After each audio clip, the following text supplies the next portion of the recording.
Ladies and gentlemen, welcome to the Sex Cells podcast, the podcast where we talk about culture, relationships, dating, the world at large from a male and a female perspective. Today we're talking about waifuism. If you have a waifu, prepare to get triggered in this podcast because we are coming hard at you.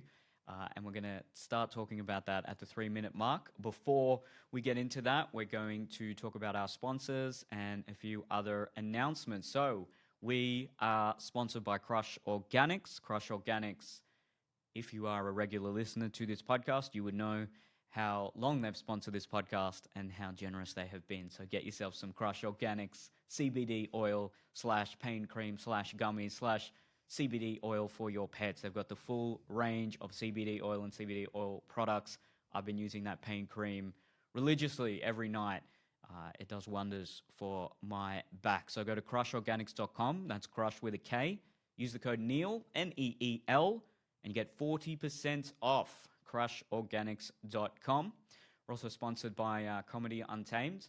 I hear the guy who runs this endeavor is quite an asshole, but the shows themselves are brilliant. So go to comedyuntamed.com if you live in Sydney, Melbourne, and I'm quietly confident by the time this podcast comes out, Brisbane, either this podcast or next podcast, the first Brisbane show will be on sale, and that will be in July, mid-July, on a Thursday, and at the Good Chat Comedy Club, which is another great comedy club that you should go visit if you're in Brisbane.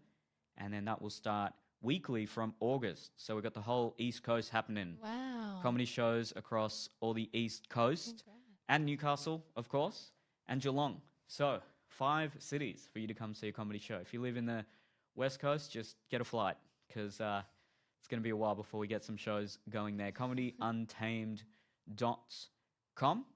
And if you have a business or a startup or anything that you'd like to advertise on this podcast, we're looking for 1 or 2 more sponsors over the next couple of weeks / months.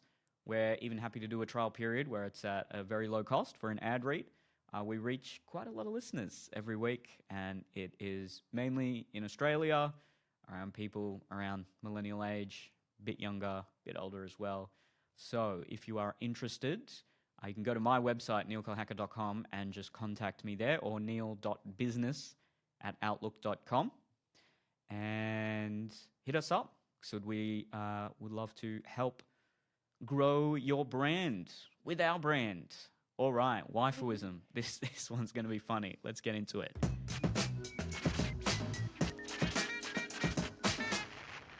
Okay, so this was Eliza's idea to talk about waifuism. So before we get started on this one, let's talk first about what a waifu is. Do you want to define that? Otherwise, I've got a definition here from ChatGPT. Yeah, read the definition out then. Yeah. All right, so this is 2 or 3 small paragraphs here. So, according to ChatGPT, waifuism is a Japanese religious movement that emerged in the early 20th century. The term waifu means Japanese style or Japanese way, and ism refers to a distinct belief system or ideology. Waifuism emphasizes the Japanese cultural identity and promotes a return to traditional Japanese values and spirituality.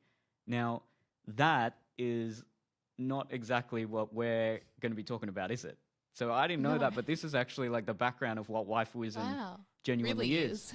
Yeah, and what we're actually talking about is people who fall in love with Japanese anime characters. So they've certainly bastardized this religious movement that emerged in the early 20th century. And I think maybe Urban Dictionary would have been a better place to find the... Well, it's not even just Japanese fictional characters. It's any fictional characters. It stemmed from being highly like anime and things like that. But now waifuism is considered any fictional character.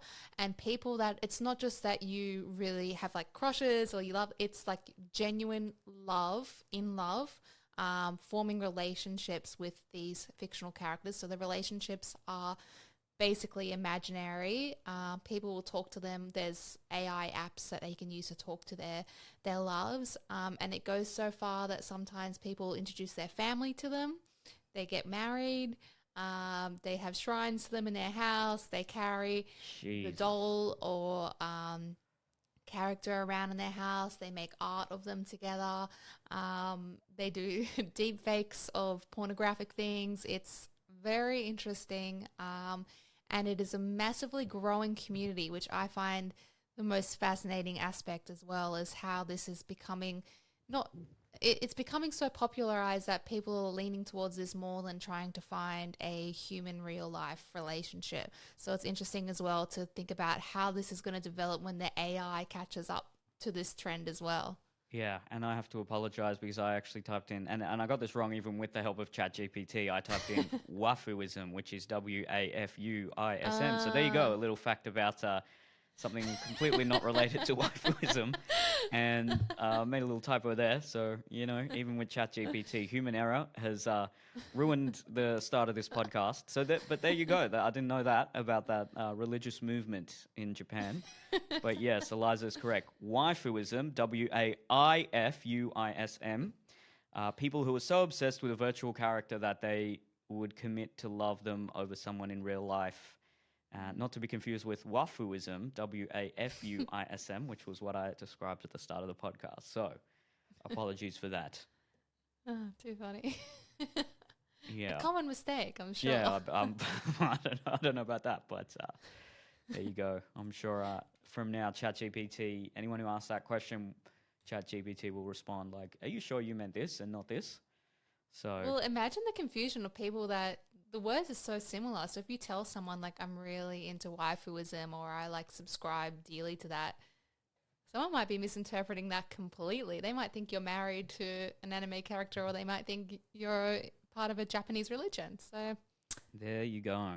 interesting that they chose that word. It's so similar. Yeah, very similar indeed. I got some crazy stories here that just popped up on Google. In 2018, a man in Japan married a hologram of a virtual reality pop star named Hatsune Miku. The man, who goes by the name Akihiko Kondo, reportedly spent nearly $20,000 on the wedding ceremony and now lives with a doll version of Hatsune Miku. In 2019, a man in China reportedly filed for divorce from his wife because she was not supportive of his love for the anime character Sailor Moon. Oh, God. The man, who goes by the name Liu, claimed that his wife was jealous of his emotional attachment to the fictional character and had insulted him for it. That's shocking that he's the one to divorce her in that situation and not the other way around. Yeah. That's saying something. And then in 2020, a woman in the United States created a TikTok account dedicated to her love for the character Katsuki Bakugao from the anime. I apologize, I'm sure I'm butchering the pronunciation of that. From the anime series My Hero Academia, the woman, who goes by the username, I can't even begin to attempt to read this, but Kachani's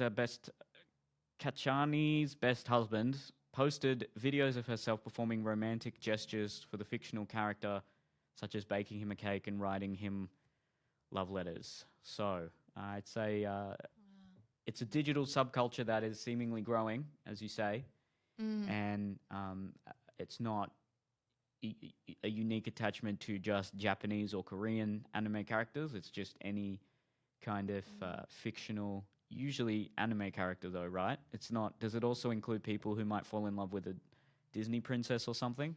Yeah, I've seen someone. So I came across waifuism. I already knew about it, like I watched the documentaries about people that marry them, especially in Japan. But I came across this on Reddit when I was on Reddit relationships, and someone posted saying his wife is obsessed with this character. I can't remember who it was.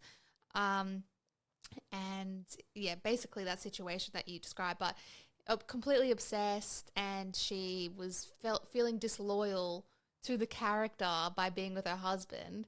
And someone posted the subreddit below saying, hey, you should check out this subreddit called Waifuism. So I went onto there. Wow, did I do? I was in there for hours at 2 a.m. in the morning.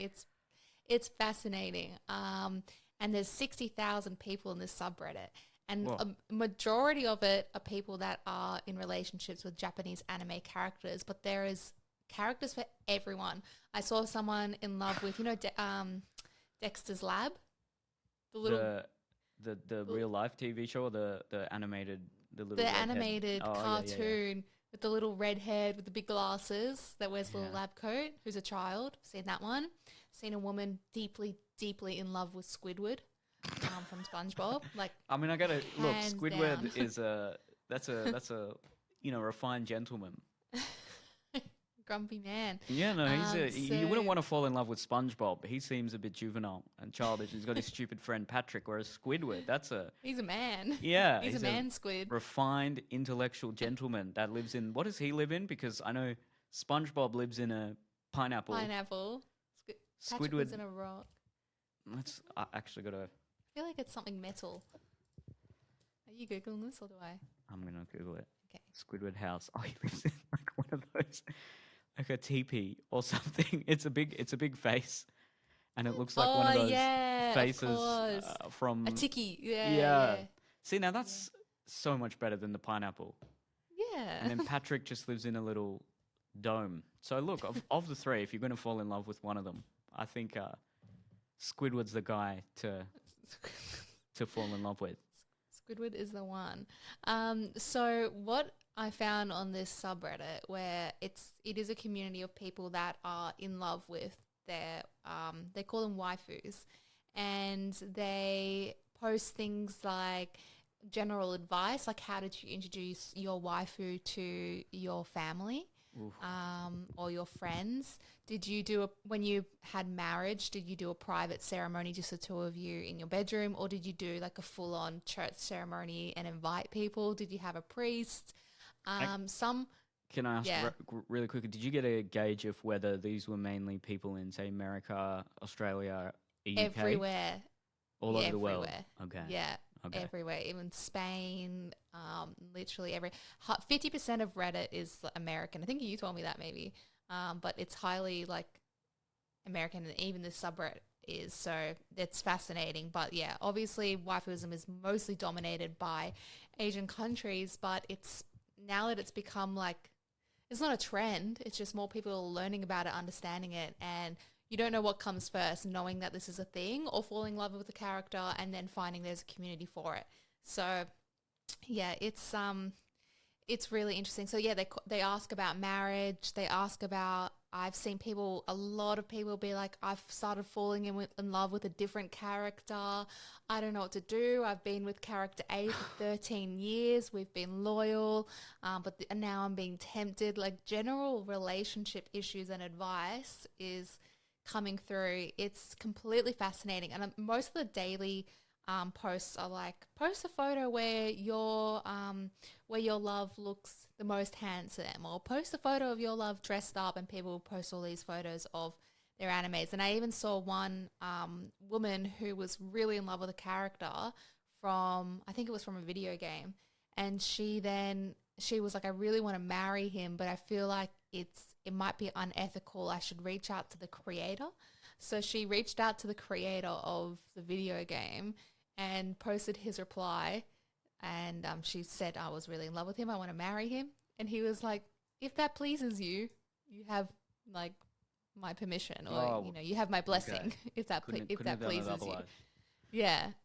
Very just that one sentence was all he replied. And what's interesting as well is that there is like etiquette around people have the same waifus within the sub. So people are in love with the same people, but they believe that they're different almost. And one thing that I'd noticed coming up, which I found fascinating, was people kept saying, with the intention, or speaking about their partners with the intention that one day technology will be so advanced that they will truly be in a relationship with them in real life. So for now, Probably. it's via AI or imagination, but soon it's going to be real. They're just waiting. Yeah, I mean, in most of these kind of topics that we talk about and try to be empathetic and understanding and objective, but this, I got a lot of judgment for this. This is just weird. I didn't like even reading about it. I was rolling my eyes. These are adults with a genuine emotional attachment to a fictional anime character.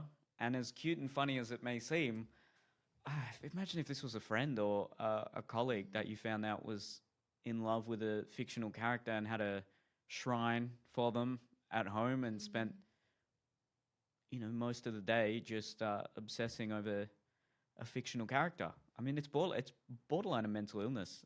Would you agree? Yeah, I think there's a lot of things that it can stem from, which we should get into eventually. But I think a lot of it can be mental illness, or it could be social skills, it could Yeah, be neurodivergence, or I think for most people, severe loneliness. And that's true. there's one guy that listens to this podcast, and he knows I love Reddit, so we always send each other like really like interesting or fucked up things that we come across on Reddit. And one of them was a story of a guy who was in love with a fictional character, and he hadn't told anyone from work it was fictional. He just kept saying my wife for years and years. And he was a Ooh. really well respected person in his work. And then one day, I can't remember how, I read this so long ago, but he let slip that she wasn't real, or someone was like, can we meet her, or something like that. And he had to explain, actually, she's fictional, but our relationship is really true and genuine. And then he was writing about how now his work, like all his colleagues are really weird to him, and like don't feel like he's sound of mind, and things like that, which is and he just couldn't understand, like, why are people freaked out by this? Why is this weird? And meanwhile, he's been telling his Ooh. colleagues for 6 years, my wife and I this, my wife and I do this, I'm having dinner with my wife. So yeah, it's interesting that kind of interlap it has in their real life. And people believe that in order to respect their waifus or their significant others that are fictional, that they shouldn't hide them from the world. So a lot of people do choose to introduce them to family and friends. So I saw one How mother do you posted. how do you Yeah. even do that? How do you introduce? Well, usually a mother posted actually about her son who was like, I think he was 17, and he confessed to her he had a partner, but she was fictional, and he directed her to this subreddit saying, if you want more information about it, this is what you should do. And she was like, what the hell is this? I don't understand. I've gone through everything. I'm even more like, I have more questions than answers. And then basically she posted an update saying, he kept saying he wanted to introduce me, but how do I do that? And what ended up happening was they watched the anime show together, and she actually did an update saying, like, I understand the characters, like the characteristics of this fictional character that make her seem attractive. She's warm, she's friendly, she's courageous, or whatever. I didn't really know what to do, But so I she's just also played not along real. with it.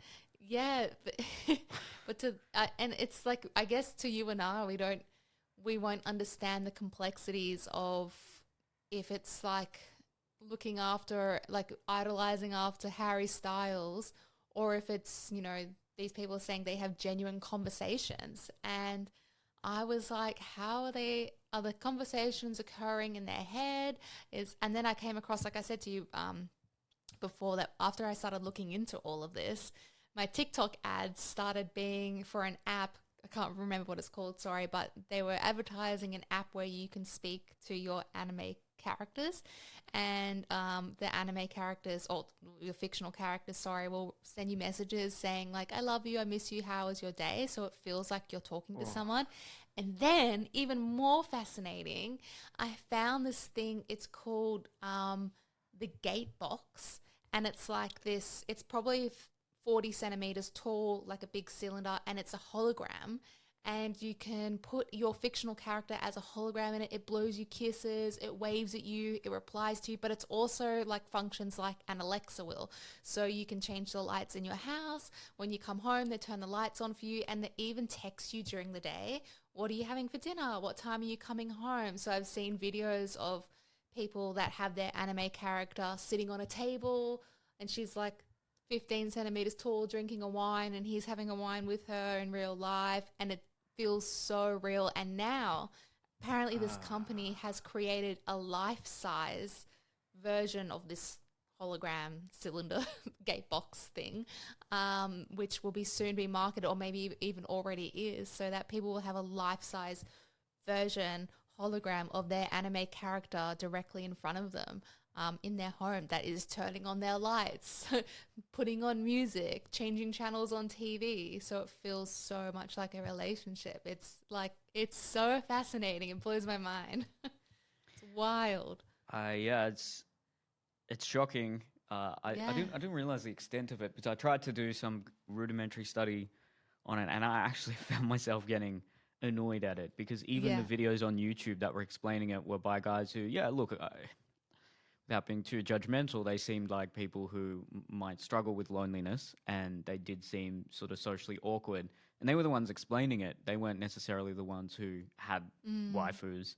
So Mm. maybe I need to reserve judgment a little bit and look at some of the trends that are happening societally to create a phenomena like waifuism. And I think you're right in saying severe loneliness and potentially, yeah, neurodivergence and Mm.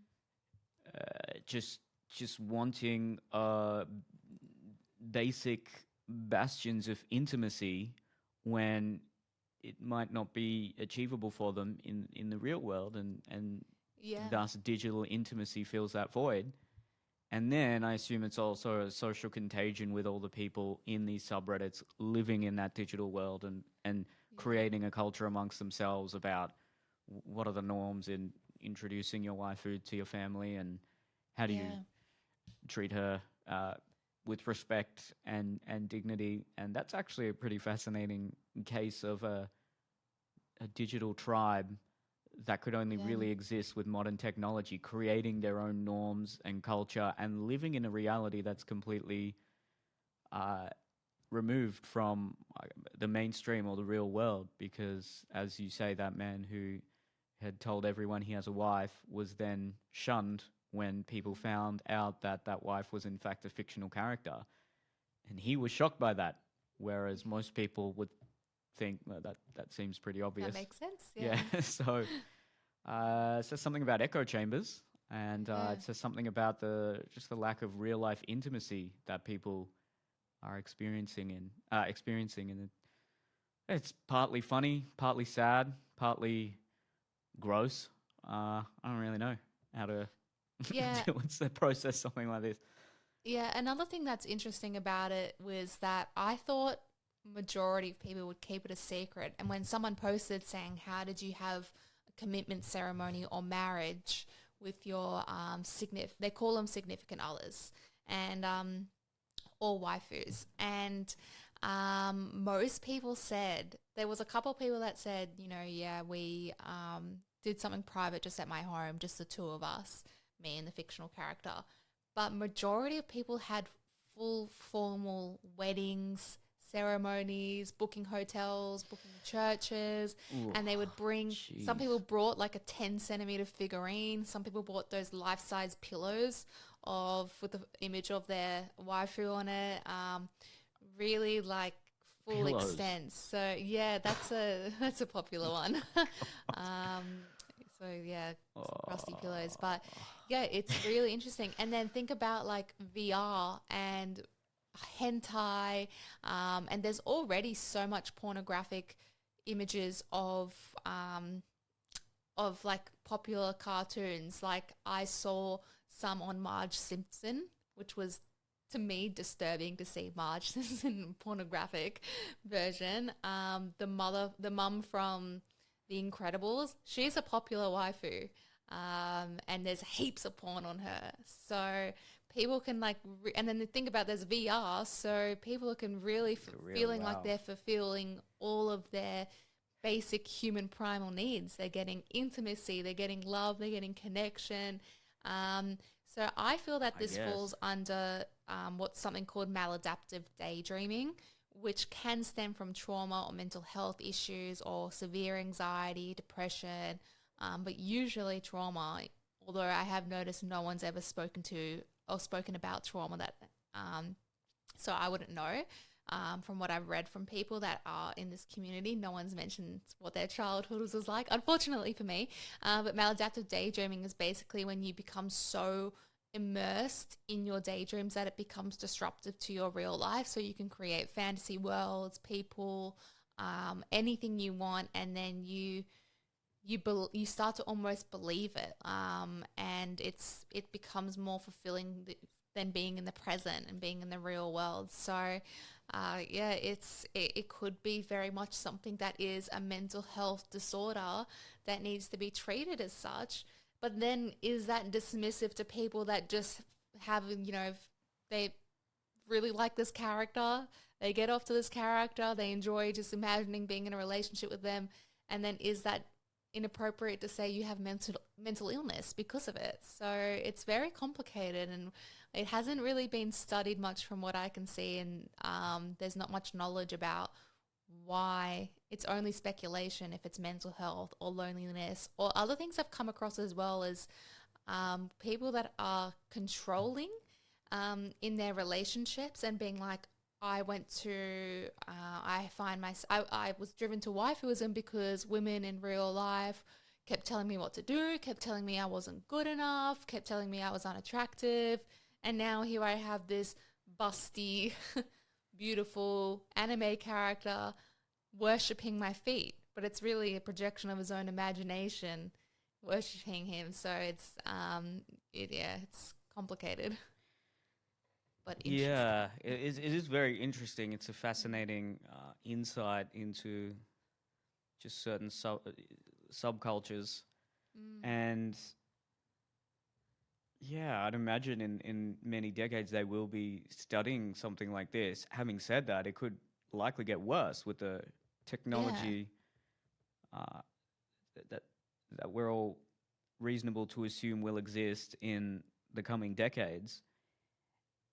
And uh, along with that, a, a real life that is becoming increasingly void of meaning, and people aren't enjoying their basic existence. Well, it's fair to assume that this trend would in fact continue. And Yeah. that's a scary thought. I was watching a documentary last night, Birth Gap. He was interviewed by Jordan Peterson and Chris Williamson recently, and he's done this documentary about uh, decreasing fertility rates across the world, and it's things like this that are contributing to that. But then on the other side of the coin, you can say, well, why are so many people? I'm assuming it's mostly men doing this, although I have heard stories of some Yeah, women I've seen falling in heaps of love with. women, but majority It's men. Yeah. interesting, yeah. Why are so many men falling in love with anime characters?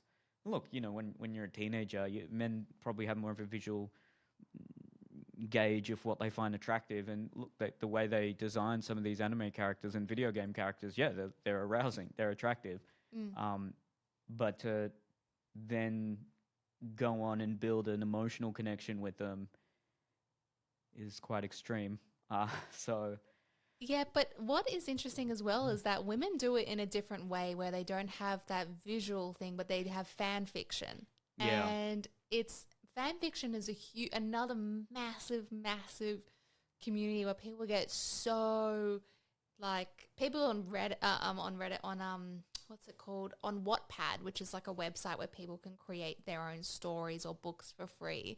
People have become published from writing fan fiction of certain movies, characters. I know Harry Styles is especially popular, and Twilight and things like that. 50 Shades of Grey was a fan fiction of Twilight, the spin-off of that basically. And really, it's crazy. They do spin-offs of like Hermione and Malfoy and from Harry Potter, and people get so hundreds of thousands of people read them and be like, right, upload another chapter. I need to know what happens. Like so invested. So it is interesting. It's how that may differ within the genders, but is a recurring thing anyway.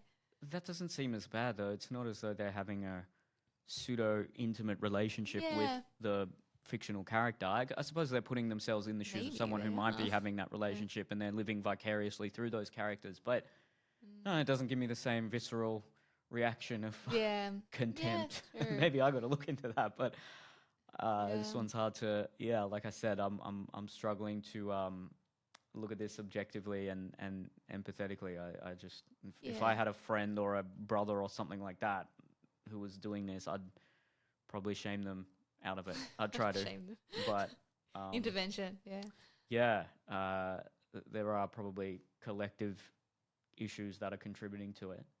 What yeah. would you It's do? What interesting. would you do if you say a friend or even I don't know Remy in like 15 years is like, hey, mum, I'm in love with this character. Sailor Moon. Yeah, I would hope that it passed if he said it, and think it was a phase, and try to get him to socialize a little bit more.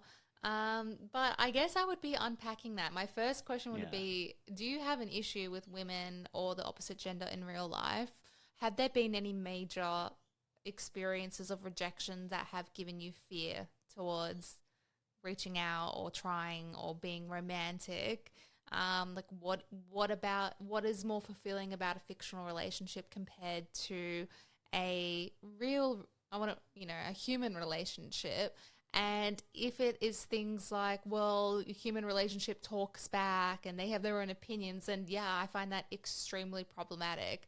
But if it stems from something like loneliness, and I was thinking about why is it so popular in Japan and China, and it could very much be linked to the fact that they work such extreme They hours. do, and they have And the lowest fertility rates all across the yeah, world. and women are choosing more and more to remain single and not have babies and not want to be in relationships, where women very much in those countries are holding men to higher standards and protesting against the way that they feel they've been treated. Mm. So they may feel like, one, women are not accessible, or two, they just don't have time with work. There's no time at all for them to have a relationship, yet they seek and crave that connection and intimacy from someone. So, and a lot of people in those countries as well live independently. They live in really small places completely alone. So if you're working 6 a.m. till 10 p.m., you might not get to go out and see people, talk to people, or have someone care about how your day was. Or maybe there's not enough people in the world that even know you exist. So yeah, it's or maybe Yeah, you've never left, you're in America and you've never left your parents' basement and gone out and, been around yeah, town I'm meeting sure there's people, or maybe you have severe social anxiety and you have, or a lot agoraphobia. of that. That could Yeah, be another one where you fear leaving your home.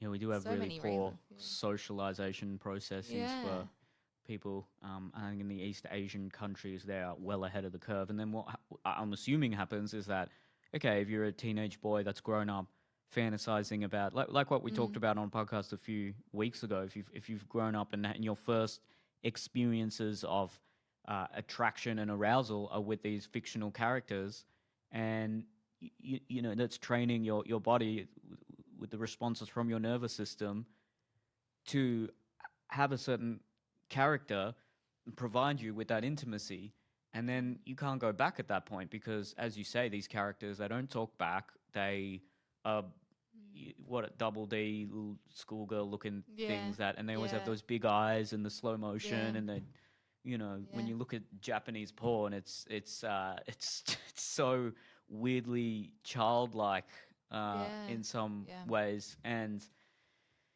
you can't go back at that point, especially if you've then spent the next 10 years just dedicating your life to being in love with this fictional character. You might be in your Yeah. 20s, maybe even your 30s, where you haven't developed any social skills whatsoever.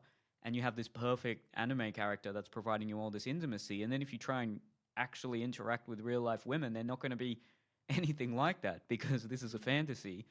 And Mm. also, you're so far behind in the social development process that, well, they're going to be disgusted by you as well. And so it's a mess that some of those countries are in. I don't know how many men are. They've got a term for that in Japan. There's something man. I've forgotten. I might Google that later. But Mm. um, there's a lot of people, millennials, that are in sort of single dwellings, very small Yeah. apartments in big metropolises in these East Asian countries, and they work exorbitant hours, and they do have that sense of duty and honor, and do they work very hard. That's why Yeah. they've all been able to build these incredible corporations in those countries. But just the sacrifice they've made socially and culturally, it might not be something they can even come back from. The guy a lot of people are talking about now, and I watched some of his videos. There's also some criticism of him on YouTube at Peter Zeihan. He says that in another 20 or 30 years, China's population will halve. And the Chinese government right now they've banned effeminate men on their media. So they don't allow men in makeup or dancing or in any kind of superficially feminine Yeah. context to be displayed to their boys and men. And then if I remember correctly, I think they're employing a consultancy firm to help men become more masculine and just socially Wow. intelligent. And in Japan, the prime minister did a big speech recently about how much of an existential threat their declining population is. Their population already is declining, Mm. and it's too far gone at this point. If people are in their 30s and haven't developed socially in the way that you would expect someone to in order to be able to interact with the opposite sex, well, it's just you can't retrain someone that quickly. You Yeah. almost have to Yeah. start from scratch from the new generation, and then that's going to take another 20 plus years before the positives of that even kick in. So So much. it's a Yeah. sad state in some of those Yeah. countries, and Yeah. maybe AI and robotics can fill the void that will at least be left by the dwindling pool of human labor. But just culturally, socially, psychologically, it just doesn't seem good there. It almost does Yeah. seem like a sort of weird commercialistic dystopia. Even the images you Yeah. see of Japan and Korea, all those big flashing lights, and all their products have those. They always have those anime eyes on everything, and the Yeah. little. It's all very sort of cutesy and little kind of cute animal Pokemon little things, and then yet everyone's like depressed and in an apartment living by themselves. Like doesn't sound good. And then that's also brewing all this kind of militaristic sentiment in China, where I'm sure Xi Jinping is thinking, well, this is why we got to invade. Well, part of it, at least, he's got a much more justification for this. But we got to do something here because we're not going down a good path culturally. But Yeah. anyway, that's another podcast. But yeah, look, I suppose I do have a very critical um, and condemning reaction to this. Well, and fair enough. I think most Yeah. people, like, there's something that's really uncomfortable with the concept of it. And especially when you think about, the sexual nature of it. Well, I did forget to say that a lot of people, not majority, but there are some people that are asexual. And that's another reason why they're drawn to this, where they can get that emotional fulfillment without the sexual strings attached. And they're finding it hard to meet other asexual people. But I think that it could it almost is like, to me, a reverse dissociative identity disorder, where when you've had a trauma, and when you have DID, you create alters of someone that might protect you. They might be the protector or the nurturer, and in this way you're projecting what you need in order to have your needs met, rather than it being fronting up as a new alter or a person or identity. It's someone that you project onto something else, where it's like, I need a nurturer, or I needed someone that was blunt and dismissive like Squidward. All these kind of things that I feel like it's people are needing to understand, what is the need that is going to be being met, that needs to be being met. Is it just companionship? Is there more than that? But also, is society or the culture that they live in providing them opportunities to have that need met? So it's extremely. I don't want to say that it's extremely sad, because so many people in this community, when you read it, it's all full of joy, which is really interesting for me to read. No one talks about how and why it started. I went really far into the subreddit. Wow. But everyone just says, how did you and your significant other meet? What are you guys doing on the weekend? What do you guys like to eat together? What movies do you watch together? Like, it's so friendly and enthusiastic. No one goes beyond that surface level, like basically just saying, hey, this is a community where I accept you, and I'm going to acknowledge that this person is real for you, or this love connection is a real love connection for you, when most people in your real life would deny it. And there's no denying, like, you can't deny that they probably are genuinely in love, in the same way that there's people that are in love with their cars sexually, and there's a woman that's married to the Eiffel Tower. So YouTube that if you haven't watched it. Like, sometimes love can be misplaced, and I don't know what the psychological phenomenon is. Maybe it doesn't yet exist, but or maybe it does and I just can't remember. But love at definite times can be just not exist, or it's a paraphernalia where it's inappropriate or uncommon or abnormal. In the same way that pedophilia is, which I'm not connecting the two at all. I'm just saying both are abnormal ways of loving or having attraction, and who knows why our brain does that sometimes. Yeah, they're all valid points.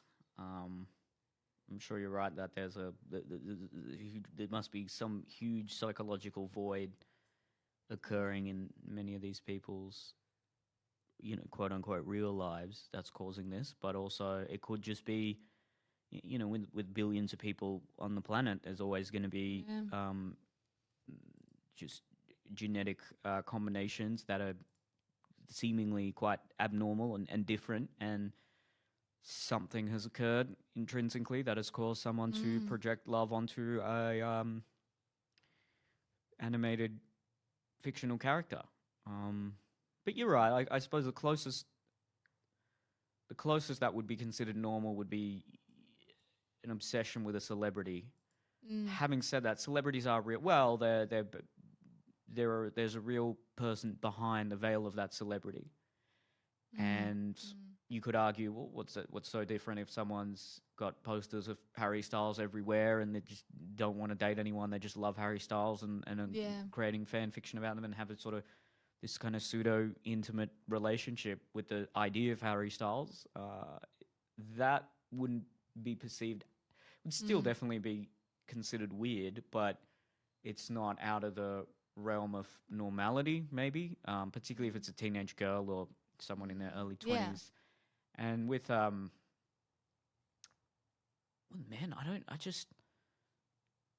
there are men who get, well, violently obsessed with female celebrities, and it's quite a dangerous thing. So maybe you could even argue, well, if they have a proclivity to obsess over entities that are high status in a commercial / virtual world, then it's better off they're obsessed with entities that are fictional, because then that obsession could otherwise be directed towards a real female celebrity. And female celebrities, almost all of them have some weird stalkers, and it's pretty uncomfortable for them. So all of this just stems from this growing cohort of lonely, just meaningless, nihilistic men who are just not developing properly socially. And some of it are just of course, people who might be neurodivergent and people who might not. It's not fair to and women. Sure, and women as well. Sorry. But so it's. I'm also just coming across as well, though, which I wasn't really all over till just now. I just saw this on Reddit, was that people they call them daughteroos or sonnoos. I don't know if I'm saying that right, but instead of waifu, they create or find sons and daughters to have, and said that. That's really sad. He says you don't decide on which character to adopt, you feel it. You meet a character and feel an overwhelming sense to protect them and help them grow. It comes naturally. So I don't believe made-up characters count, since you're not meeting them. You're creating to be exactly what that was in response to a question. But it's a lot of people have their sons and daughters, and then someone else posted saying that leaving your daughteru or sonnu feels the same as abandoning your child in real life. That's how deep the connection is. Where that, to me, teeters into more of a severe maladaptive coping mechanism for something deeper. What happened to Japan? Well, 100, 150 years ago, there was samurais who would, walk in a battle knowing that they're going to die and kill themselves if they dishonored their army. And then even in World War II, not saying this was good, but they were very brave, selfless people. And now they're in apartments falling in love with anime characters. Wow. Yeah. It's, I didn't even realize that was a thing, creating children, and how much time would these people dedicate to their family, their fictional families? Would they be homeschooling these children? Are they sitting there and teaching them how to talk or learn or potty training? Like, who knows how far it goes? That's something I wish I'd found more, looked at more in advance, so I could have seen how far that goes. But I don't know. I don't think it's that common, but it's interesting to see that that occurs. And it is also interesting for me to see that people are in relationships with these same characters for 10, 15, 20 years, remaining completely loyal to them. So, yeah, it's... Good on them. And if anyone is in it, please, in a relationship like this, please tell me. I'd love to know where this stemmed from. I'm so curious about it. Because I'm sure there are some people where there's none of those, there's no social issues, there's no neurodivergency that they're aware of, or there's no trauma. It's just the way they prefer to do things. Do you think this is a very broad question, but I suppose relating it more specifically to this topic, do you think as a society we're too afraid of conflict, but also of shaming others? And usually that conversation is in response to people who have different sexualities or want to express their gender differently. But I just can't, maybe I'm not as nice a person as you, but I can't see how any other response than just making fun of someone who's falling in love with an anime character is what, just like a group of people would do. I'm just thinking about, say, my high school or, the people I'm around. If someone came along saying, I'm in love with an anime character, I mean, do we have to validate that? Or is there room to say, dude, this is just weird. Get it together. Yeah, that's a really good question, actually, because I know that if I imagine a client coming to me about this, I would feel more inclined to just unpack it from a space of curiosity.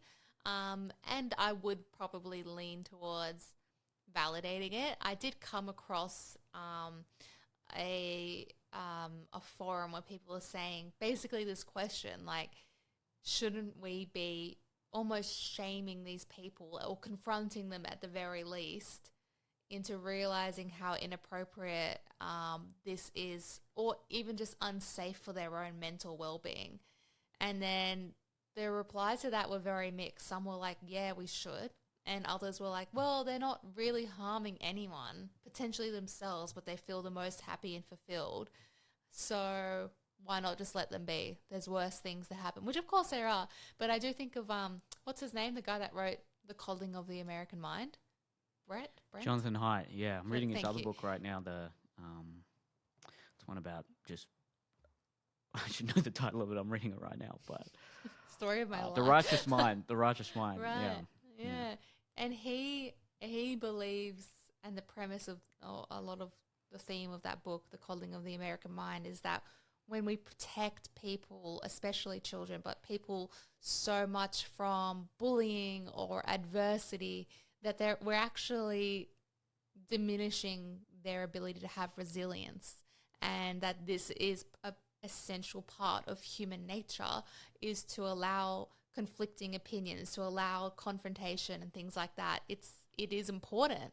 So in that sense, maybe it is important that people question that, but I'm sure that most people they speak to will be met with questions or bullying or something about it. That woman that posted, which is, I think this is interesting, is that woman that posted the screenshot about how she reached out to the creator of the fictional character asking his permission to marry this character.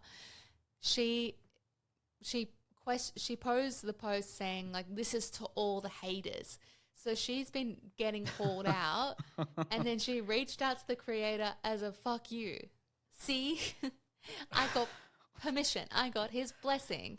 That's how real this is. So maybe that pushing them and confronting them is only going to pull them the other way. Well, yeah, if you're that far gone, at that point, confronting someone is not going to help them. But early on in their journey, I suppose if they're so socially isolated, no one's interacting with them anyway. So you could just make the argument that shame was like an evolutionarily psychological mechanism to increase the strength and the resilience of the given tribe. And if someone was saying, "Oh, look, I'm Yeah. falling in love with this animated character," the natural shame response from the collective would kick in, saying, "Hey, this is going to damage." Yeah, if it doesn't Yeah. hurt you individually. You can fall in love with this fictional character and feel fulfilled, but it hurts the overall strength and camaraderie of the tribe if Yeah. suddenly people just start ostracizing themselves and And it also living that kind of life. leads to the bigger question of, is our innate primal instinct to procreate and have families, is that now evolving or changing or dying?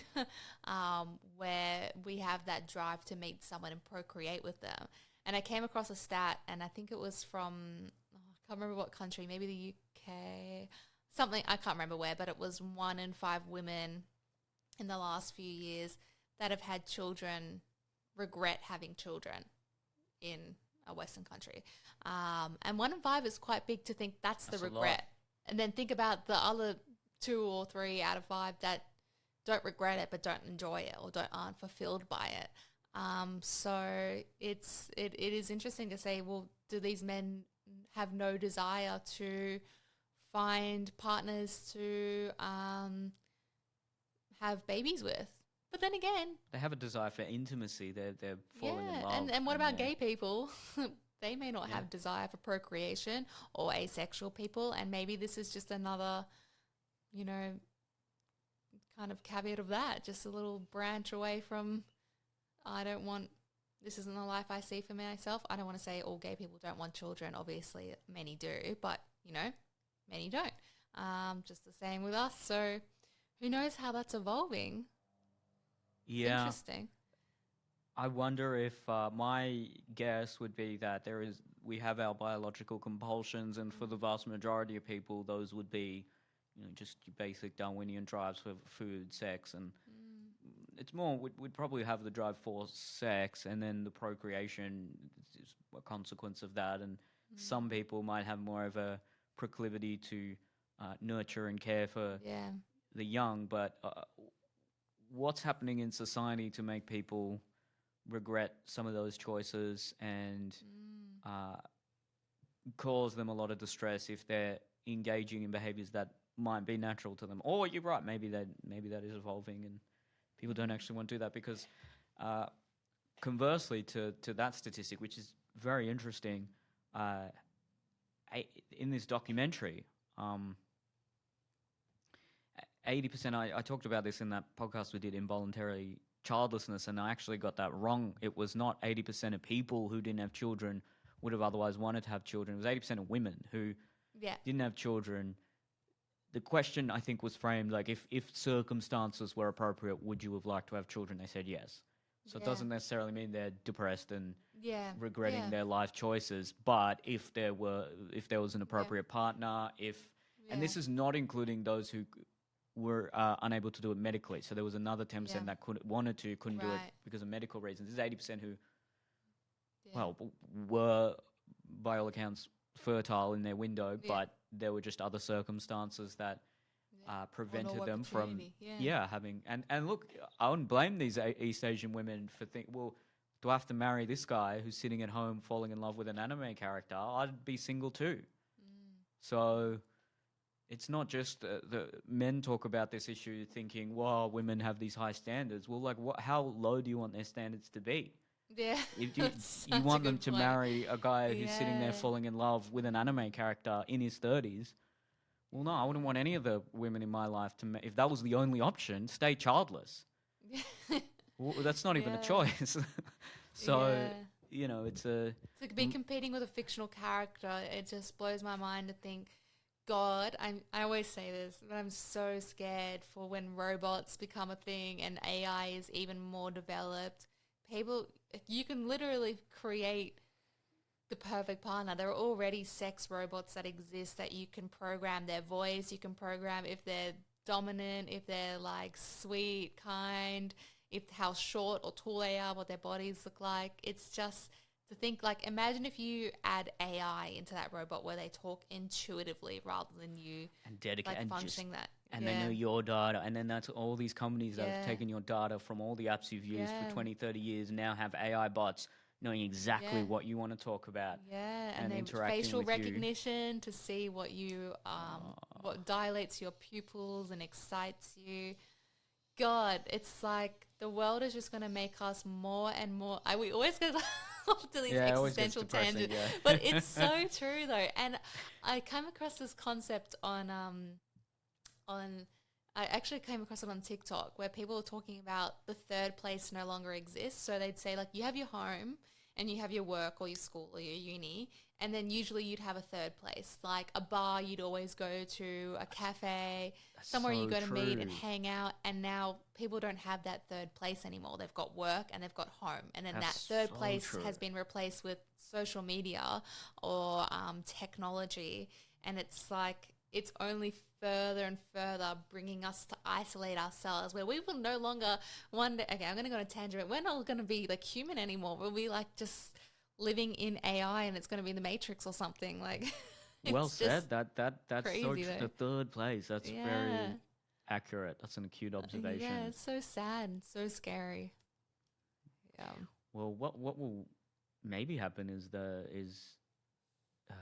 groups and communities that still have a shame mechanism for this technology that's evolving at such a rapid pace may even have an evolutionary advantage at this point. So, say the Amish communities in America could get to a point where everyone else is just in love with these waifus and advanced AI, and then they all die out. Whereas this Amish community prospers; they keep going because they don't have they don't even have electricity. I don't think. I don't know where they're at. But then also other sort of, there's this movement towards naturalism a little bit where there are people who are if they can afford it, moving out to Central America or decentralizing and then, using cryptocurrency and wanting to live more of a sort of natural, holistic, community-based life. And I think communities like that are not just positive, they're necessary as a boon against this complete unknown of rapidly advancing technology. Yeah. And, if I had means necessary, I probably would move out to maybe not totally rural, but a smaller community. The thing is, in Australia, I actually, from what I've seen, based on the projections of climate change, that's the main reason I'm not doing it. Some of these smaller farms and communities in Australia, they're just going to be exposed to just so many bushfires and floods. Yeah. It's just not even, you're just better off being in a big city in our country. Oh. So...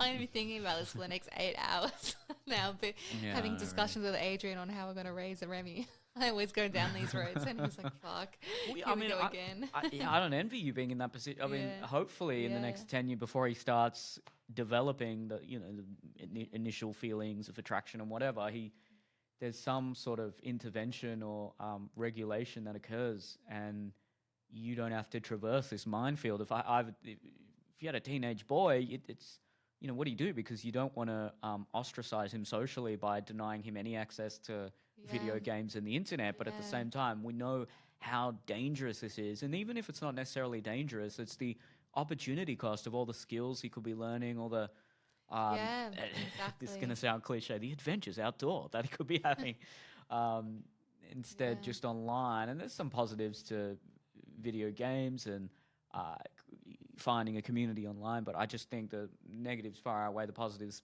particularly on a macro societal level.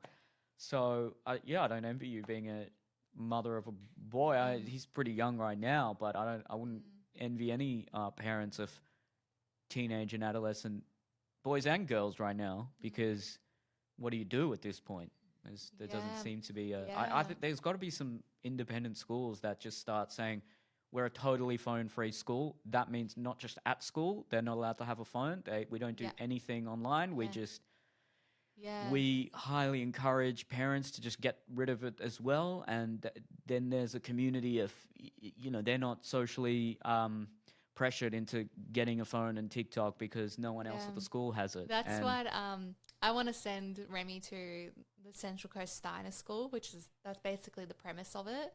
But Adrian was something like very uncomfortable with him doing that because he's like 50% of someone told him that 50% of them are like full blown hippies, and then the other 50% are like rich woke parents Yeah, that, that's where you or get the like Steiner kids of School. psychologists. Yeah. So who knows what crowd he'll end up in there. But yeah, I think about it all the time. And what I liked when I moved up to Central Coast was how much I saw kids on their bikes around the streets playing, out and about heaps. But then I noticed those kids were also the ones that were robbing our cars Well, and breaking at in this everywhere. point, it's like, you know what? Better. He's learning skills, learning how to ride a bike, Yeah. learning how to be resourceful and rob people, and in the apocalypse, he'll be fine. So Yeah, exactly.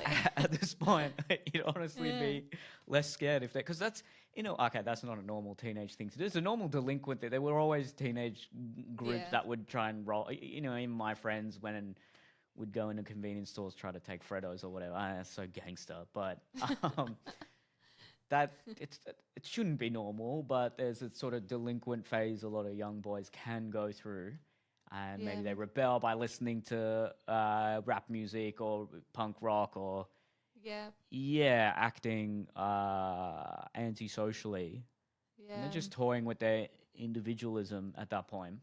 Mm. So as long as that's controlled, if they're going into like doing break and enters, yeah, that's obviously there's some severe issues there. But I don't know, if they do like petty theft, yeah, they should be Yeah. punished. I'm not saying that's a good thing, but I don't think that's a cause for catastrophic worry if your teenage Yeah. son Yeah.